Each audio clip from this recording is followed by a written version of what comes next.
meadow sky. Friday night's calling and the towns go quiet. From Doug Shaw Memorial to John McKissick Field, Carolina football, it's the heart we feel. Pickup trucks line up, tailgates in a row, Hot Stadium's rocking, Abbeville's ready to go.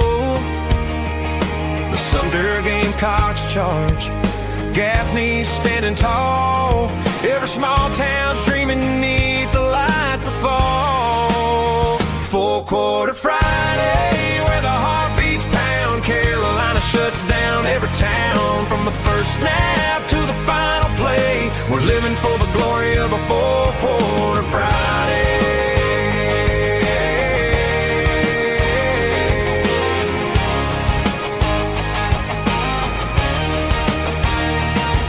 In Gilbert, America, the bleachers fill with pride. Cheerleaders shout, the band's playing, no one's staying inside. The boys in pads hit hard, chasing that old dream. Under stadium lights, it's more than just a team. Mamas clutch their programs, daddies yell the calls, grandpas talk of legends in these hallowed football halls.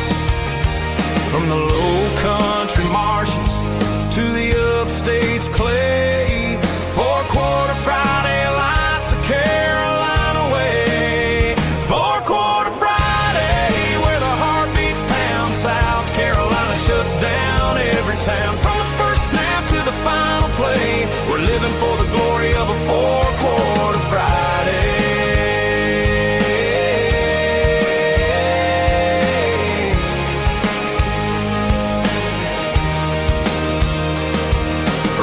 Shaw's roar to McKissick's sacred ground. Hot Stadium's fire, you can feel the sound.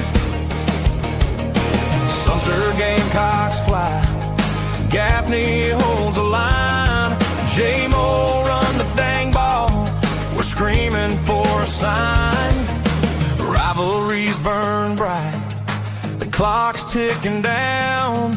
On four-quarter Friday, we're the talk of the town. When the whistle blows and the scoreboard fades away, the lessons from the field guide us every day.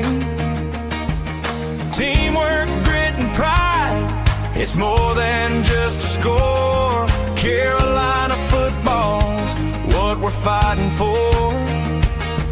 From the PD rivers to the upstate's misty hills, four-quarter Friday gives our hearts a thrill. Four-quarter Friday, where the heart beats pound, South Carolina shuts down every town. From the first snap to the final play, we're living for the glory of a four-quarter Friday.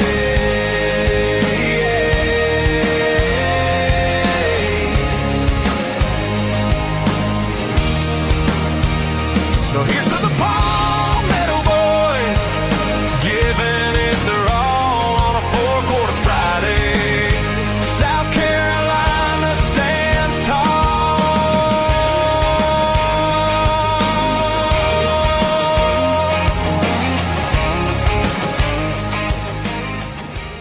Welcome to Four-Quarter Friday, part of the Chief Sports Network.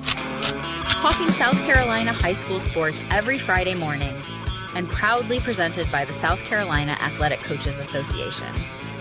With weekly appearances from coaches, players, and media around the state. Let's go!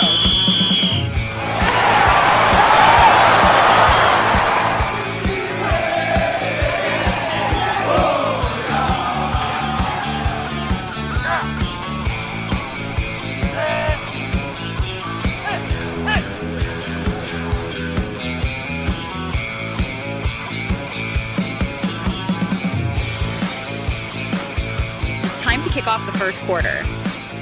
Happy Friday!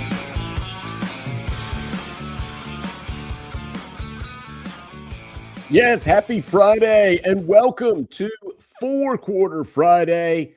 I am Matt Smith. That is Rob Williams. We have no time to wade in on the steps and get used to the water temperature today. We're cannonballing into the deep end. We have major news on the hardwood coming up as a notable job has been filled in the Midlands, special recognition for a championship volleyball coach. And in the second half of the show, we're going to have Greenwood football coach Chris Liner joining us. But first, we are so happy to have the head baseball coach from the Indian Land Warriors, someone we've been talking about and had certainly had an eye on his team, as they will certainly be one of the teams to watch in the playoffs coming up. This is Hal Bagwell joining us right off the top. Coach, thank you so much. We've obviously been tracking your team, and we're so happy to have you on so you can finally get to talk to us about these guys that we've been tracking on social media and watching your scores roll in. Well, hey, thanks both of y'all for having me. What a great lead in. That's a great song. I got to get that one from you. But I do appreciate you having me.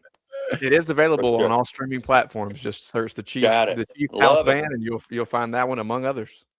Love it. Yeah, but thanks Well, again. Coach, absolutely. And Coach, tell us, if you will, give us the overview of your team. Say as much as you want, because I know that Rob was telling me that Joseph Rutledge is a player he's had the pleasure of seeing a couple of times. He was there at the Forest Acres Classic. I was there at the Forest Acres Classic. I talked to some other baseball coaches in the area, and they said, man, this Rutledge guy. But then, of course, you've got two arms on the mound. So talk as much as you want about this team that has absolutely been a buzzsaw for you this year. Yeah, well, a couple of things. We're still getting healthy, but let's go back to last year. We finished, won the region, got to the Upper State Championship. Unfortunately, lost to a really good Catawba Ridge team in Stoss, and they do a great job there. But as of right now, we are in first place in the region, and that's obviously where we want to finish. Now, as far as our team, talented team for sure. My point in bringing up last year is we've got some players that return over that team that I've always said this since we got here 6 years ago. Indian Land, it used to be they wanted to win. Now we expect it, and I mean that very respectfully. Just to back up, we set up a preseason tournament down in Columbia with 4 great teams. We just got out of, obviously, Andy's deal at the Forest Acres with 4 really good teams. So those were 8 matchups that were set up by design to get us ready for this time of year. Now, this time of year, what that means to us is that if we go through struggles early, which a lot of clubs do, any coach will tell you that you want to be hitting on all cylinders later in the year, and we call that May, so we can make a run. That's the idea. You don't want to max it out too early. I've been doing it a long time, and I've seen that happen with really good teams and talent. I will say we're trending the right way. We're ascending. We're playing really well right now in all 3 phases. We're getting really good pitching. We've got Liam Roberson, who is undefeated in his career here. He's 19-0. He was 5A D2 pitcher of the year last year. I hope I didn't jinx him, but he's a really competitive left-handed kid that gives us a chance to win, beat a really good Miller team, obviously in the Forest Acres, 1-0 against, Billy Wagner. You know how good and talented and well-coached they were. And then, of course, we've got a few players that are standing out. Obviously, Joseph Rutledge. Joseph is a very talented kid. I got to be honest with Joseph. He's one kid that we've got to back down a little bit. And what I mean by that is, after the Classic, we played Thursday in the championship. He was sending me videos. He was already in a hitting tunnel Thursday night back in the Indian Land area and showing me videos. And he was doing that Thursday night, Friday, Saturday. So Joseph's a worker. But I finally texted him Saturday. I said, look, man, I'm on vacation. I needed a day and a half. All right. You need a break too. So at any rate, I don't know if he did that, but he's the kid that he's raw. And what I mean by that is it doesn't mean he can't play. But, he's gotten a lot of attention. I started putting him out to these coaches, college coaches, last year at this time. And the improvement he's made is just remarkable. And I don't think he's even scratched where he's going to be. So it's very high ceiling, extremely athletic. He's got some tools that show now as far as a run tool, hit for power tool. It's pull right now power, but I know it's coming, all field power. As far as defensively, he's made some great plays for us. Again, he's an athlete. We have him at third base where we need him. If we needed him at short, we could do that. He probably, and I don't want to take it away from him, but at the next level, could do either. May profile as an outfielder with a good arm. So we're just fortunate to have him and his work ethic and what he brings to us. Now that he's been with us for a year, he's brought us leadership. And Joseph's not the kind that'll talk. He'll just let his bat, arm, and glove do the talking. Phenomenal kid, phenomenal family. So we got him, obviously Roberson.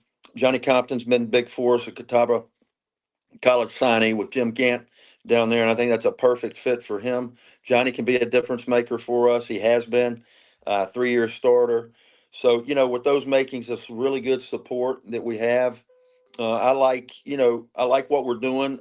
Certainly we haven't arrived. We need to improve as we try to do, every week. So we set goals weekly. Our biggest practice is on Saturday, post-region play. We're in a 3-game set here in our region, which I love. But what we do is we sit down Saturday and, okay, let's talk about how we did in the 3 phases. We measure that in a lot of ways. How did we do from a quality at-bat standpoint? We measure that. We have a certain percentage we want per player, per team. How did we do with the freebies battle? That's one of our biggest things. So if we do less walks, hit by pitches, wild pitches, all the other things that create scoring opportunities, if we win that battle, we typically are in a pretty good to be successful in that game. So we talk about that, and then we review what we can do better. Then we'll start to get into our next opponent. Like, for example, next week we have Fort Mill. I started working on them last night. I have 6 assistant coaches who do an outstanding job for us, and we were fortunate. We were able. Can y'all still hear me with the announcement, or do I need to go outside? You're good. No, you're good, Coach. Keep going. Okay, so it's daggone, in a school, it's what you got, right? It's part of the show. At any rate, we do high schools. It's part right, of the show. Right. But anyway, from our scouting that our assistants do, I'm putting them together. And so Saturday, a big part will be in preparing for Fort Mill. All right, what arms are we getting? Okay. What do they possess as far as, what's their best pitch? What's their out pitch to their lineup, 1 through 9? Who are their run guys, top hitters, power guys, difference makers, to the things they do real well that we might have to have something for. Then we go out and practice that day and work on the things we need to improve on and focus on Fort Mill or whoever the opponent is. And we try to have a great practice. We take care of arms. It's a big day for us to do that, get everybody feeling good. And then Monday we're back at it, hopefully getting up 1-0 in a series. And it's going to be a tough one, but that's generally what we do. That's where we are at, as a program right now. Everybody understands that expectations, where we're at. We always post the region standings to know exactly where we're at, and we try to play to our strengths. We like to run a little bit. When given the opportunity, we will run. At the same time, with that philosophy, there are times where you got to back it down, where you got a plus arm behind the plate in a quick move to the plate. And we have other things from the pitcher. We have other things for that. But the whole point in all that is, I, as the head coach, and I've done this my entire career only because I realized at a very young age that I needed to be organized and detailed. So we literally don't leave any stones unturned. At least we try. And during a series, we make series adjustments, game adjustments, and everything we can to give us the opportunity. All we want is an opportunity to be in the game late and then play under pressure, which we simulate and practice all the time. Our practice stuff is live 90% of the time, and it's as game-like as you can make it. So we hope it prepares them for the situation we ran into. Now, it didn't work against Lexington, and Brian Hucks is a good friend. And we were up 9-2 in the 7th, guys, and we lost on a home run 10-9. Now, that hurt. That really hurt. But first of all, you can't simulate that in practice. But I'll tell you what we did. We went back that night and said, listen, the beauty about baseball is we get to come back tomorrow. And we're going to learn from this now. But understand, in late May, if we do this, we're probably done going home. So what did we learn from that? Well, we learned we got to close out innings. And once it starts rolling, sometimes it's hard to stop. All credit to Lexington there. They deserved it. I think they had 4 hits in that inning, 2 walks, whatever it was. They absolutely deserved it. Our guys understood that. Come back the next day, okay, against Andy Hallett, the legend Andy Hallett. I hope he's listening to this. The legend Andy Hallett. But at any rate, hey, we're up 4-1 going into the last. They tied with 2 outs with the Hernandez kid 3-hole. And he could have hit it out of the park anytime. His 1 through 5 to me is as good as anywhere around. But anyway, they tied, and we end up winning it in the bottom. So we're the ebbs and flows, and we're learning from that. And I hope I didn't talk too much, but that's kind of where we are right now as a group. We got a great group, totally bought in, and we're looking forward to the end of the region play and hopefully the playoffs. Yeah, Coach, I was there for both the Lexington game and the Florida game to see you guys, and I think that you put it beautifully. I want to zoom out for just a minute. Your first win at Indian Land was your 500th win, if I'm not mistaken, and now you're over 600 on your career. Can you talk a little bit about what that stretch has been at Indian Land and how you've seen it build over your time there?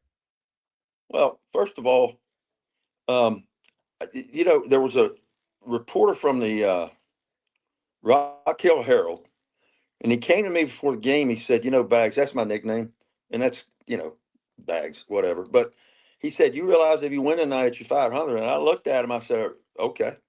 I had no idea. So when that happened, it was like, wow, okay, so that's a pretty big deal, but I never really thought about it. I've never been that guy. But I tell you one thing my dad did, and I did mention this publicly, when I got my first job, okay, and first of all, I want to apologize to those guys in the early 90s and mid 90s because I really Yeah, I did heard them a you say this disservice. And I was the before. guy, listen, I was the young coach, 26. I knew what I was doing. No idea what I was doing. I had no clue. They thought I did, right? And we got things going. But the point is, Dad said, you got to have goals, son. You got to. Well, he said, goals for a high school coach, baseball. I said, 500 will be good. He said, how?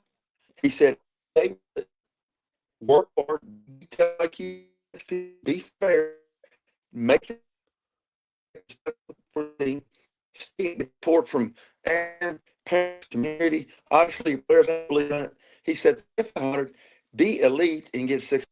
So that kind of the 600th was real because of that and what he challenged me to do as far as here at Inland. Yeah, we've said, I know our first year were some I will say growing pains. We had to make some tough decisions, get rid of some kids that just or they got rid of themselves. Just didn't understand the standard and didn't want to buy into it. We tell them here all the time, it's really, really hard to do what we do. Okay, and it takes a huge commitment. And if you want to make that, this place isn't for you. And so we've gotten that ship righted. And as I said, we expect to be successful and win games. And we've only done that because of buy-in. We've got a really strong culture. Okay. And, I take that personally because it starts with me. In other words, I drive the mission. And so we are exactly what I allow and don't allow. And so, when I start allowing the things to trickle in, okay, not being prompt. Promptness for us is an absolute. It starts to, if I start letting that go or not putting out a detailed practice plan daily or scouting report, whatever we need to do that. If I start to slip with that, I'm out. But these kids are all over it. I'm energized. I hope you can take that. Good Lord. I mean, this is a great place to work. Indian Land has grown. You got to understand, when I took this job, we've gone from 3A to 4A our first season. And so we were really, we started out with a tough schedule, playing big dogs, lumps. We put our heads down, stayed with it, stayed with the process. The expectations have never changed. The expectation one at this school, the same as they are now. I want you to understand that. The last thing I'll tell you this is that, you can do all these things well. And as a coach, you have to, I think, communicate to the kids. All right, so let's start with that. Well, that's our ground level. Like any coach that says, hey, we got to work hard today If they make that a point today, to me, that's an alert. That's an issue. If that's the ceiling for whoever, okay, or whatever coach is running that, that's a problem. So ground level effort, we give, I like to think, tremendous effort. In other words, we play really, really hard, man. And that is a direct result of our culture and our mission. We may slip some, don't get me wrong, we're not perfect, but we're going to play hard. And we got a team that plays really hard. They play together and they play for each other. Now, any coach will tell you that's a good combination. And the culture we've built here doesn't allow the entire to see that, hey, coach didn't play me today. What's his problem? I didn't start. What's going on? I feel sorry for it. We don't have that going on, because those right there are culture killers. And we established that early. So we don't have that. At least we have a chance to be successful. The point is, put all that in, and you prep and you work hard and you detail. You're not guaranteed to win. But I tell you this, and our kids know this, prepare that way. If you don't, you really have no chance. You have no chance unless you get lucky. We don't want to live by luck. We want to live by skill. We want to play smart. Okay, a lot of things defensively we try to do. I didn't want to make plays, but if you watch us throw the ball around, okay, that's a surprise to me, because we typically, we coach that every day. Whenever in doubt, get the ball to second base, keep the force in order, and that keeps the double play in order. Little things like that really help us as far as pitching. I hope I'm not going too long, but I'll be done in a second. As far as pitching, guys, we're gonna pound the strike zone early. We want contact in the second pitch. And I hope our opponents know that. They probably do, because we say, here we go, we're coming. What that does, and our people know this, is it limits pitch count, gives us a chance to get into 6 with that starter, so we don't have to expose maybe a bullpen that's maybe we're injured or we don't have a back end guy. But on top of that, you got to play defense. Like, you can say that all you want, but if you don't play defense, it doesn't work. And if you're not throwing strikes, it doesn't work. 0-1 is big for us. 2 outs, if we get 2, get them off the field. We don't want a 2-out walk. Little things like that we zero in on and measure really help us and our kids understand the game and how to win a game. Coach, I know we love hearing you dig in like that. We've got a lot of big baseball fans that are watching this show, and we love hearing you talk ball like that. And we're going to be watching you in the playoffs for sure. Yeah, throwing strikes, defending, running the bases hard. That's a formula to have you in every game. And we are really looking forward to what you do. We'll have to let you go, Coach, but you're starting to break up on us just a little bit. But we'll let you go get about your day. But we are absolutely watching what you and the Warriors are doing. Good luck to you. 2 big series coming up, and we're going to see you and watch you and be back in touch with you, Coach. Appreciate it, man. Very much. Thank you. That is Hal Bagwell, 600-plus wins. He's got his club in first place. Rob, I think I'm right. I speak for you. I love hearing him dig into his philosophy as to how he coaches and what he coaches and what happens daily. No doubt about it. When we can just sit here and let a coach go into all those details, that's music to my ears, and I think that is music to the ears of the listeners as well, whether you are an Indian Land fan and you're over there in Lancaster, or whether you're just a sports fan and a baseball fan. There's a lot of wisdom coming out of his mouth right there, and that's just beautiful for us. There you go. That is a wise man. That's for sure. Hal Bagwell, 600-plus wins against Indian Land in first place. 2 big series coming up to close it out against Fort Mill and Northwestern. We're going to track them. We'll track everybody in our state for the baseball playoffs. Positioning. There's a couple series left for everybody, so positioning, how this is going to shake out, who's going to make the playoffs, who will just miss out, who's going to get that bye in the first round. We're going to talk about all of that in the coming weeks. When we come back, we've got recruiting news. We have got a new coach in the Midlands on the basketball side. We've got a big-time honoree in volleyball in our state, and we still have Greenwood's Chris Liner joining us here on 4 Quarter Friday. We'll take a break. Be right back. Check the statewide high school scoreboard every Friday night on the Chief Sports app.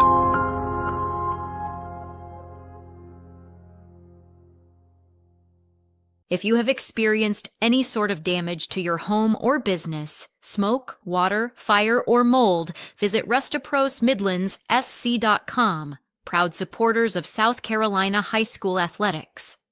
When playing sports, you want a coach that will fight for you. At Hewitt Diamaduros Law Firm, we've got your back.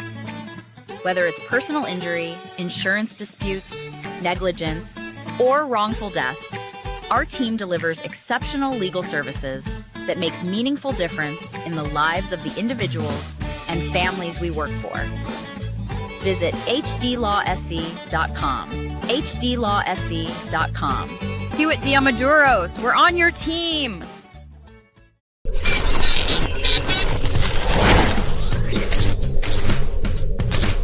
Palm Casual Outdoor Patio Furniture proudly supports high school athletics across South Carolina. If it's time to make your outdoor space the best it can be, with lifetime warranties and guarantees, visit one of our Palm Casual stores in Myrtle Beach, Bluffton, Somerville, or Mount Pleasant. PalmCasual.com. PalmCasual.com. Turn on the lights. It's Friday night.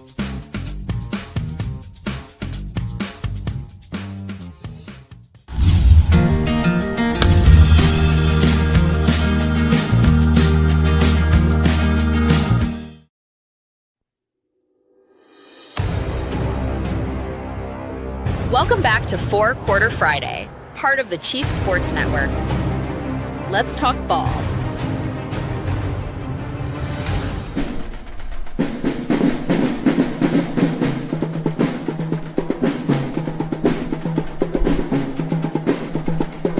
We are back on Four Quarter Friday. Matt Smith, Rob Williams here. We have got Chris Liner, head coach for Greenwood football, coming up in just a moment, but certainly a couple of news items that I want to bring to the fore before we move on to our next guest. And again, thank you to Hal Bagwell. If you missed all of that interview, we will cut that up and have that up for you on our YouTube stream. You can find it both Inside the Gamecocks and Four Quarter Friday on YouTube. But I certainly wanted to mention this, that in the upstate, there's a big story. They are honoring volleyball head coach Paula Kirkland. And if anyone deserves it, she does. Paula Kirkland has an argument to be made that she is the best coach in any sport in the state of South Carolina. And if you look at the way volleyball has grown in this state, now she has been at it for 40 plus years, but all that is happening in volleyball, and we've seen it, anybody that is a sports fan sees all of the club volleyball and the travel and things happening in the Star Center in the upstate. Well, Paula Kirkland, you can't tell the story of volleyball in the state without her. And earlier this week, the District 6 school board in Spartanburg County unanimously voted to name the arena at Dorman High School after Paula Kirkland. Here's the resume. 45 seasons leading the Cavaliers program, 1,153 wins, 35 region titles, 17 state championships. And they're going to honor her and name the arena after her coming up this fall. So Dorman, a lot of perhaps younger sports fans think of Dorman as, the joke is it's Dorman University and it is this behemoth. But prior to Dave Gutshaw really putting it on the map with football, prior to Thomas Ryan coming in and making it a basketball power, Paula Kirkland built a volleyball superpower prior to all of that. And all of the other schools that became great at volleyball, Lexington and others, across the state of South Carolina, they all had to go through Roebuck and face Paula Kirkland and learn from Paula Kirkland and pick her brain in the offseason. She is a titan, and Dorman volleyball has been an absolute superpower, a Leviathan. So whatever honor they want to give Paula Kirkland, she deserves it. And there is some bias here, as I did attend Dorman. I saw this. She was already a legend years ago. I covered Paula Kirkland, and I have family that played for her, friends that played for her. And you know what they all have? Temporary floor burns and permanent legacies under Paula Kirkland. She is special, and whatever they want to give to Paula Kirkland, I'm going to vote for it. So I'm looking forward to that. I thank you to Paula Kirkland for all she's done for volleyball in our state. And now they have boys programs all over the state. You can't tell that story without talking about what Paula Kirkland accomplished there at Dorman. There's no doubt about it, Smitty. I think that it's just you can't say enough when you look at the numbers. And I think the thing that's most impressive to me is 45 years. You just don't see that. Mm-hmm.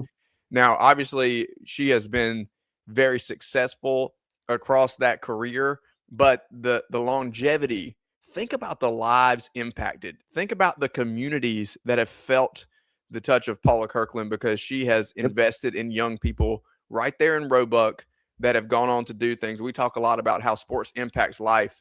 Just incredible impact that she's had. And she's more than deserving, like you said, of any honor they want to give her. But putting her name on the arena is certainly a big one. Absolutely. That's big. And that's a tremendous legacy. And as you said, all the people she's touched. So look, we don't know the date yet that they are going to hold the ceremony to name the arena at Dorman after Paula Kirkland.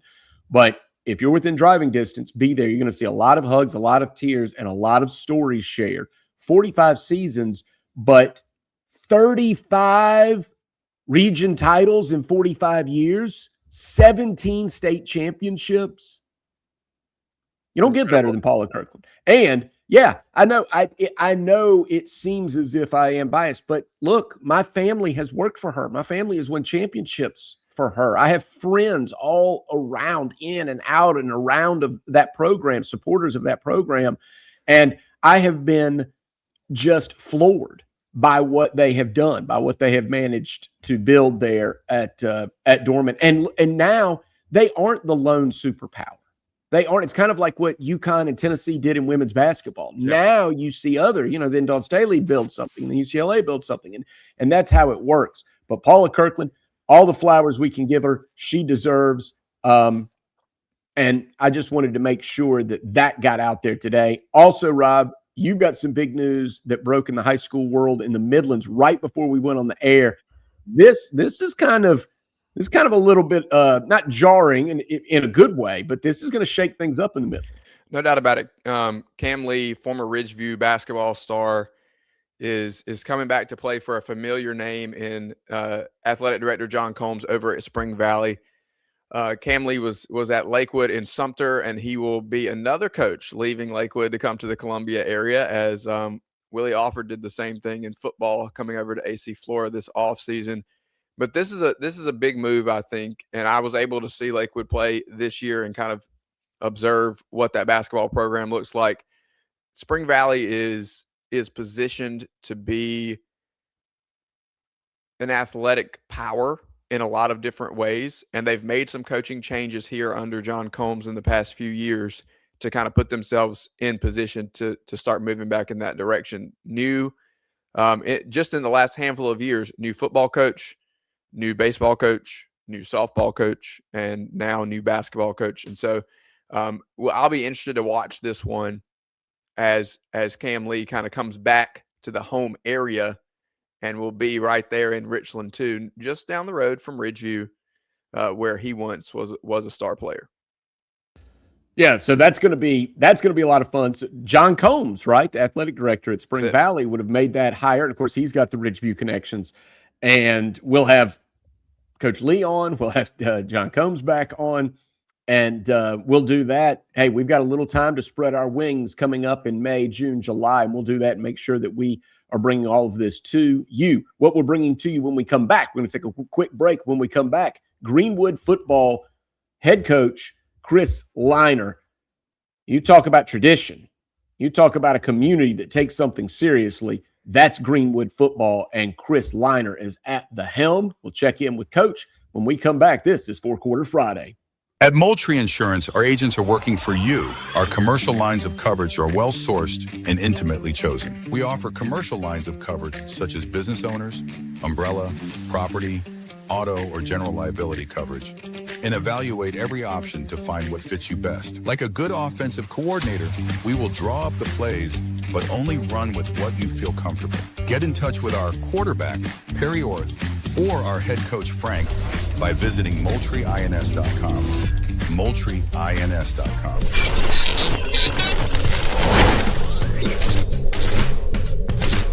Palm Casual Outdoor Patio Furniture proudly supports high school athletics across South Carolina. If it's time to make your outdoor space the best it can be, with lifetime warranties and guarantees, visit one of our Palm Casual stores in Myrtle Beach, Bluffton, Somerville, or Mount Pleasant. PalmCasual.com. PalmCasual.com. Turn on the lights. It's Friday night.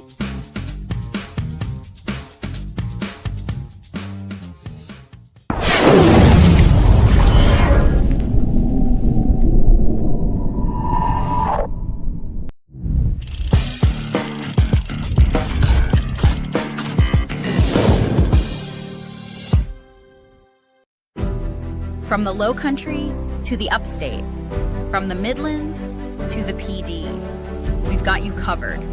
This is our state. South Carolina matters to us, all of South Carolina. We love talking ball, and we love talking ball with you. Thank you for tuning into the 4-Quarter Friday High School Show, every Friday at 9 a.m. on the Chief Sports Network. Proudly presented by the South Carolina Athletic Coaches Association.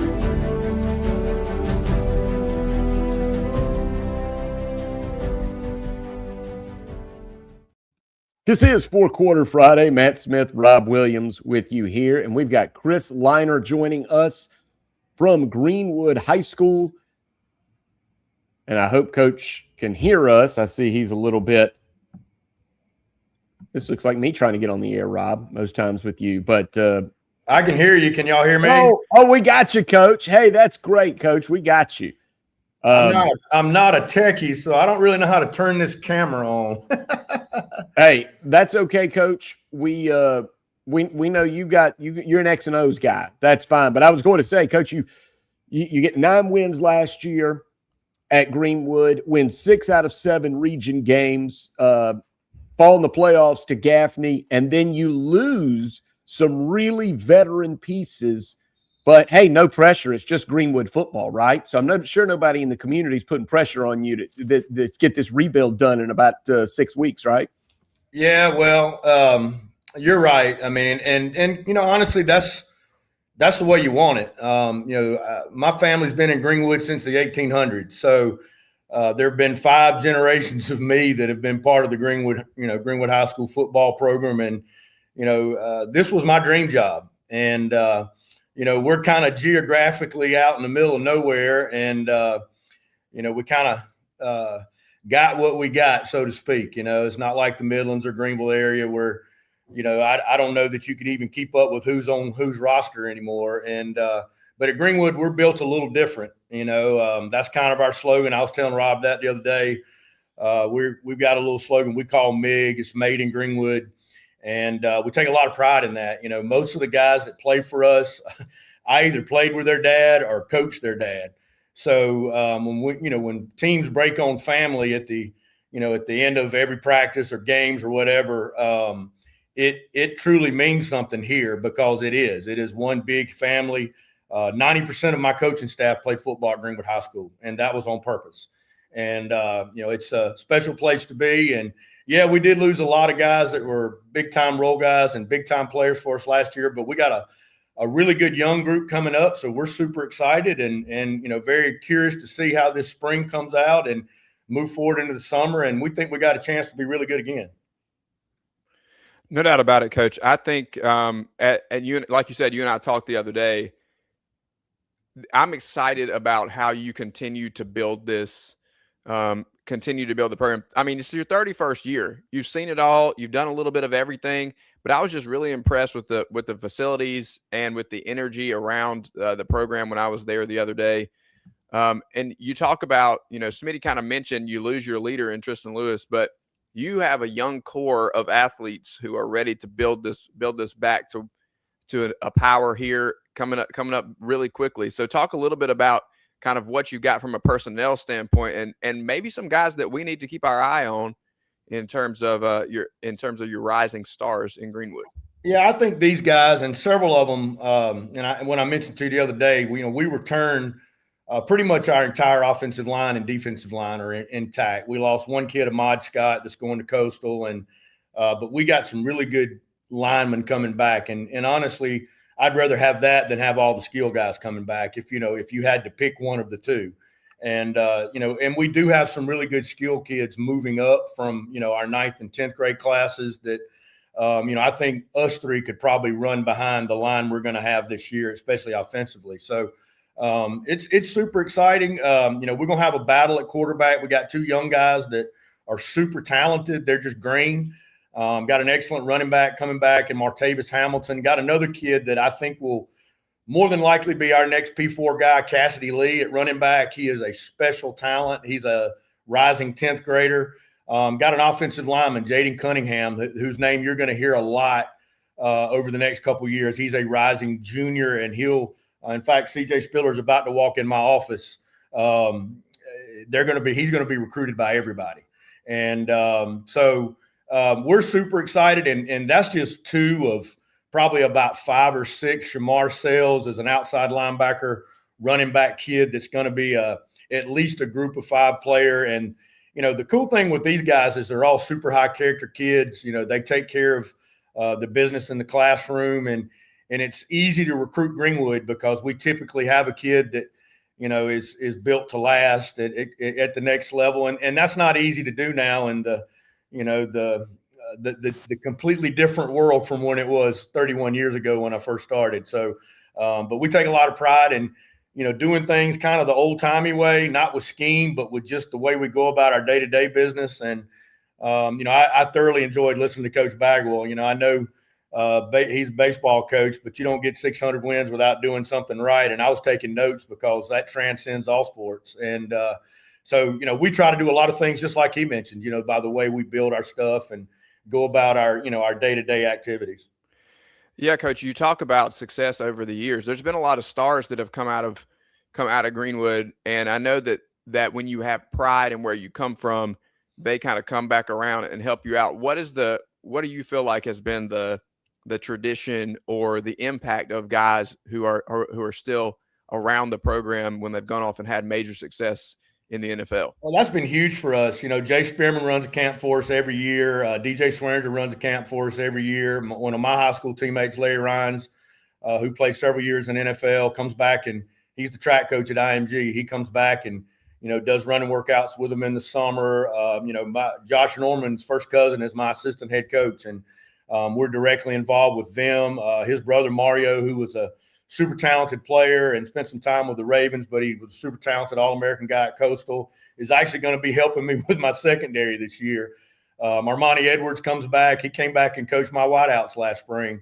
And, it's super cool because they see guys from this small rural textile town that have gone on to do great things, the current cast of characters at Greenwood. And, it gives them hope. It shows them that, it can be done no matter where you go to school. And in a place where football is important and Friday nights are special. And, that's gotten lost in a lot of places, where, people don't come out to support their community and their team and make it just a something that's what we all remember Friday night lights being like. And but that still exists in Greenwood, South Carolina. So, if you ever want to feel back like you were when you were a kid, come on down one night on a Friday night. We'd love to have you. Chris Liner joining us, Greenwood High School. Coach, what was your reaction to, the region that you're placed in now, going to 4A? And it's still some of the teams from a similar area, that Greenville area. So you're kind of traveling in the same direction. But what was your overall reaction to that? And what do you know about, your impression of this region, some of these teams you'll play this year?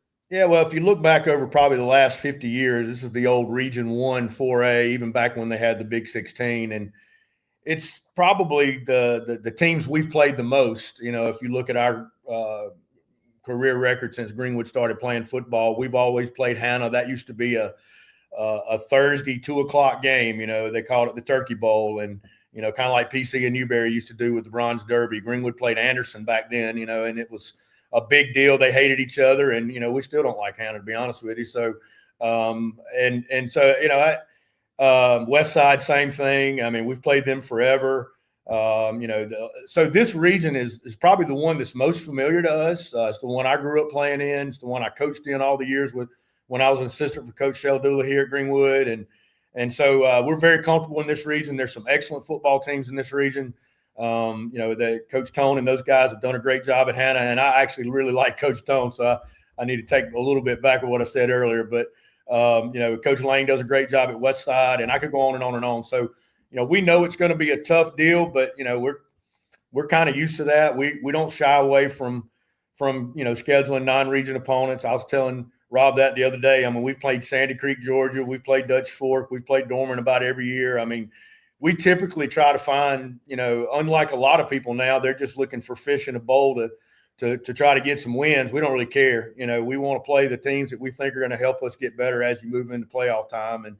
And that's the only way to do it. And so we're super excited about our schedule. We got a good non-region schedule this year. We're playing BHP. We're playing Spartanburg. I mean, we're playing some traditional foes that Greenwood has played forever. And Coach Hodge and I are really close friends, and Coach Crane and I, the new head coach at BHP, we're really close friends. So it's super cool. Sometimes you don't like playing guys that you're real close with, but at the end of the day, it's us versus them. So we feel like we've got a schedule that's going to prepare us, hopefully, for another run.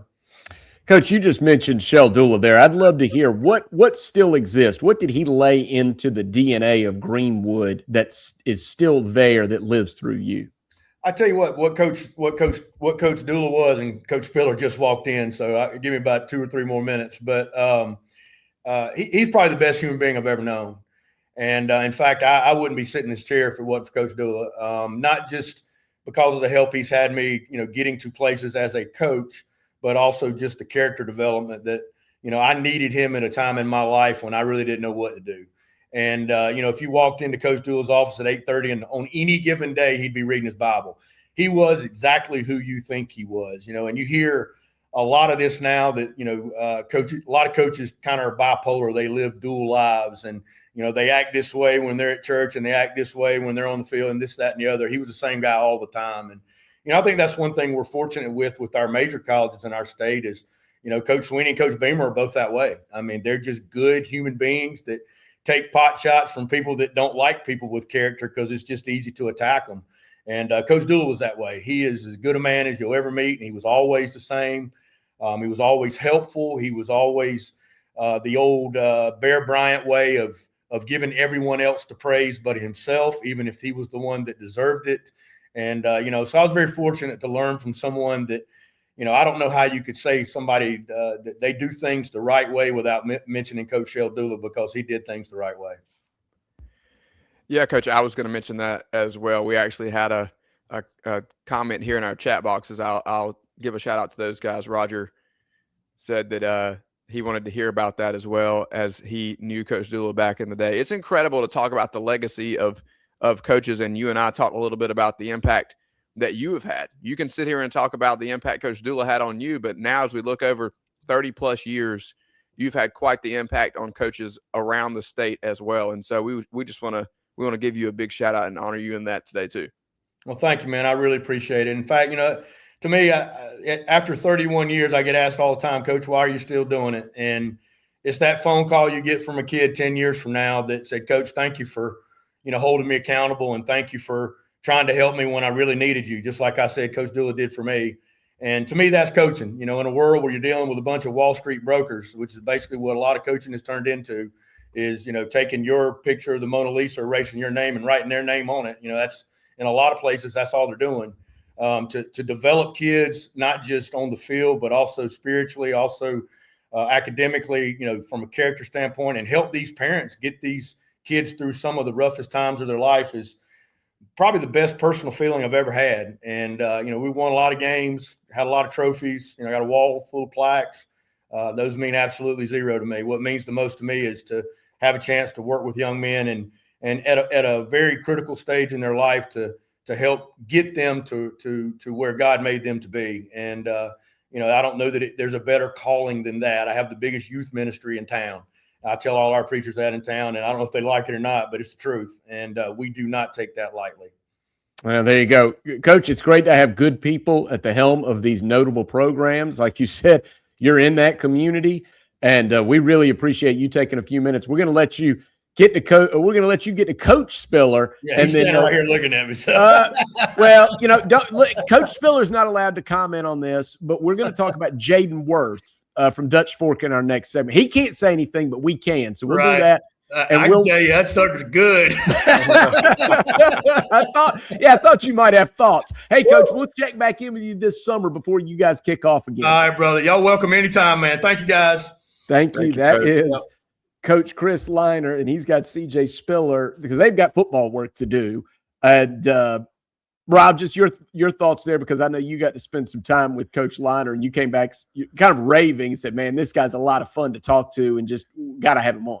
No doubt about it. I mean, he could talk for a long time, really, out of all the experience that he's had, Smitty, over three decades.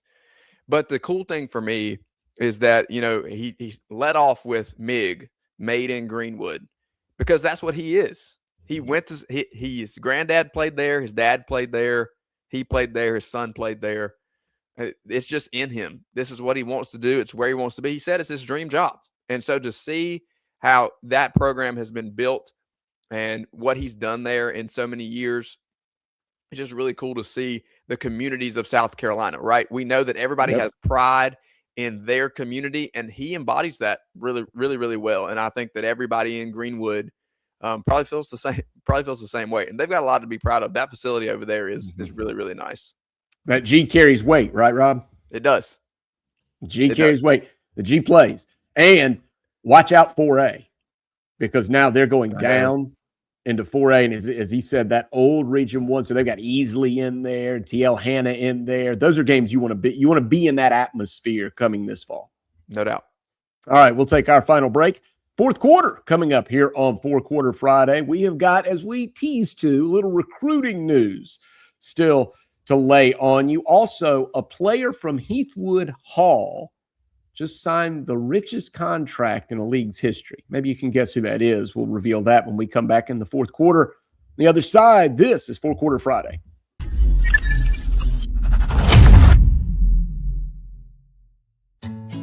If your golf game needs a little help, McKellar Enterprises is one click away. Meredith Taylor, a former Gamecock golfer, fields clients from all across the country. Golfers of every level are enrolling in her well-rounded golf camps. They're improving their game through virtual and on-course lessons. And now, many are a part of the membership program that gives you multiple monthly coaching options to get better. Are you improving for fun? Don't want to hold the group back any longer? Visit McKellarEnterprises.org today and go Gamecocks. I said, oh, Lord Jesus, it's a fire.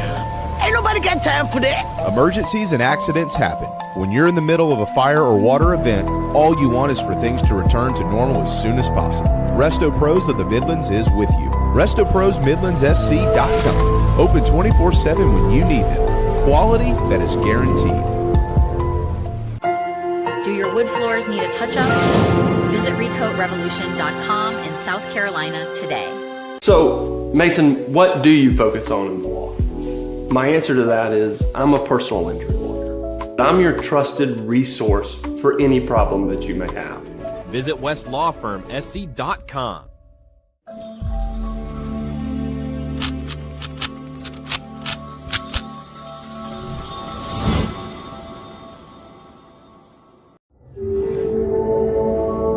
It's the 4 Quarter Friday High School Show on the Chief Sports Network. Proudly covering high school athletics across the state of South Carolina with accurate, trusted analysis, in-depth interviews with coaches, media, and players, and quality information.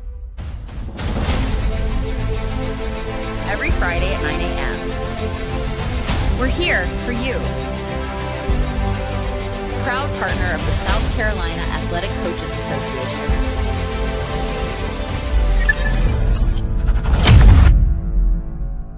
Matt Smith and Rob Williams back with you here in the fourth quarter of 4 Quarter Friday as we close things out.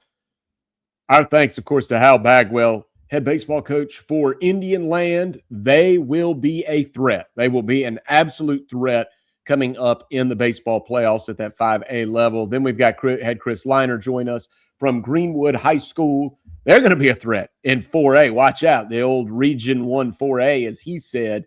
Now that the realignments happen, so easily Fountain Inn, Greenwood, Lawrence, TL Hanna, Westside, all in that Region 1 in Class 4A. So that's certainly, it's going to be a load, even though Greenwood has some young players. But as Coach Liner told us, they've got a lot of veterans coming back along both lines. Now, Rob, a couple of stories we need to make sure that we hit. I said Jaden Worth's name, so we let the cat out of the bag. But Jaden Worth, there it is. That stud defensive lineman from Dutch Fork has committed to Clemson. So you tell that story a little bit, because we said last week, I think you said lean or in the lead, and you kind of had it. You've been talking to people, and you kind of knew what was about to come down, and it just didn't happen before we were off the air Friday. Yeah, it's funny. It happened just about as soon as we got off the air. I think it was pretty soon after that. But we did mention last week, as we kind of expected this to happen. And I think lean is probably the word that I used there. But Jaden Worth kind of fits a lot of what Coach Sweeney wants to do at Clemson, especially along the defensive front. We've seen over the years that defensive line at Clemson has been a terror for opponents, and so Jaden Worth, just another incredible athlete, backfield wrecker coming out of Dutch Fork, and somebody that's going to go over there and help Clemson. I would say probably sooner rather than later. I don't know that he's an immediate plug and play, but it won't take a ton of development to get him ready to get into that rotation. Yeah, but before that, then Chapin and Lexington and River Bluff have to deal with him one more time. So that's true. Good luck with that. Also, so congratulations to Jaden Worth, who has committed and made his college decision, committed to Clemson. But how about this story? Heathwood Hall, Las Vegas, Asia Wilson, state champion at Heathwood Hall, is the WNBA's first four-time MVP. She has signed a 3-year deal with the Aces, making her the highest paid player in that league's history. So right there from Heathwood Hall, then over to the Colonial Life Arena. Look at that. Look at that photo. And that was right there. She looks so nice. Hey, Asia, you look so nice. 35 points, 15 rebounds, 5 blocks a game her senior year at Heathwood Hall, winning a state championship. Couldn't deal with her. Had to get her out. Just, no more. And she goes to South Carolina, of course, is a foundational piece for Dawn Staley and the run that they've been on. But that is the same Asia Wilson right there that you were looking at from Heathwood Hall that has now become the player, the signature player of her generation. She is the most decorated player in terms of awards. You go Defensive Player of the Year. I've got it here. She's won 3 of the last 4 titles, 2-time Finals MVP, 3 titles total, 3 Defensive Player of the Year awards, and she's just 29 years old. That is Asia Wilson. She's got the statue at the Colonial Life Arena, and people that played with and against her at Heathwood Hall when she won a state championship in 2014, they'll never shake those memories. She must have been an absolute beast. She's the face of women's basketball, and in doing so, she's a major face in basketball, period, Smitty. And I think that as there is a push to grow the popularity of the WNBA, and to be honest, women's college basketball has become almost the flag bearer in my mind for women's basketball in general. She set the foundation at South Carolina. She has the statue, as you mentioned, and she's gone on to unprecedented success in the WNBA. She, at 29 years old, has everything in front of her to become the greatest women's basketball player of all time. She's already in that elite group that gets recognition, and we have that, toss her name around in that conversation. There's so much time left in her career where she can go get a few more and add to the trophy case and add to her accolades, which are already phenomenal, right here in the state of South Carolina at Heathwood Hall. And this is big. And I'll throw the graphic up one more time. $5 million over 3 years is all guaranteed. So it's a big deal. It is a record-setting deal for her, and I think it's big for the game of women's basketball in general. It's incredible. So in that league. So all that pride that Wilmington, North Carolina carries for Michael Jordan, Akron, Ohio carries for LeBron James, Columbia, South Carolina carries for Asia Wilson. That's it. Because that's that level in that league now. She is the player of her generation. As you said, she has everything in front of her. You know, whoever you want to talk about, whether it's Cheryl Swoops or Diana Taurasi or whatever players you want to put out that have made all these all WNBA teams and won titles, she is probably going to finish as the most decorated player in that league's history, from Heathwood Hall to the Hall of Fame. All right. Quickly, we got to roll out of here. Rob, you set up an interview for next week. We're looking forward to another one of the new football coaches in our state. That's it. Willie Offer will be with us next week at AC Flora. Another, like I mentioned before, Lakewood high school coach coming over to the Columbia area. So looking to take AC Flora back to the AC Flora of old. I know a few things that he's got planned. I'm looking forward to hearing that vision here on Four Quarter Friday. Smitty, I'll mention, when you mentioned new coaches, American Leadership in Blythewood is hiring new coaches because they're a new school. Todd Varn, former airport standout, 20 years in coaching, will be the head football coach they announced this week. And speaking of new schools who are making lots of hires, Jonah Korn, assistant under Lane Fowler at Burns for basketball for a long time, has taken 10 years at Burns, I believe. He's taken the job at Lake Wiley as the first head coach of the Chargers over there. We got some new schools in South Carolina high school athletics next year, Smitty. And so those are going to be brand new coaches and new hires across the board as we look at all of those positions getting filled. All right. Well, listen, all of this news, we're going to get out to you as best we can at 4 Quarter SC on X. That wraps us up for now. Willie Offer joins us next week, so be sure to be here with us 9 a.m. every Friday for 4 Quarter Friday as we cover all things high school here in the Palmetto State.